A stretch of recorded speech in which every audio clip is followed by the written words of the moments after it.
อนนี้กำลังลุยน้ำฝนอยู่โอ้โหพี่เจขึ้นไปตรงกลางสิ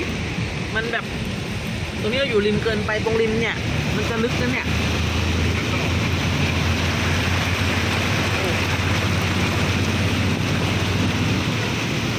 รถเราถึงว่ารถมันวิ่งช้าเนาะฝนตกแรงมากแล้วแบบตกนานมากแล้วเจเนาะ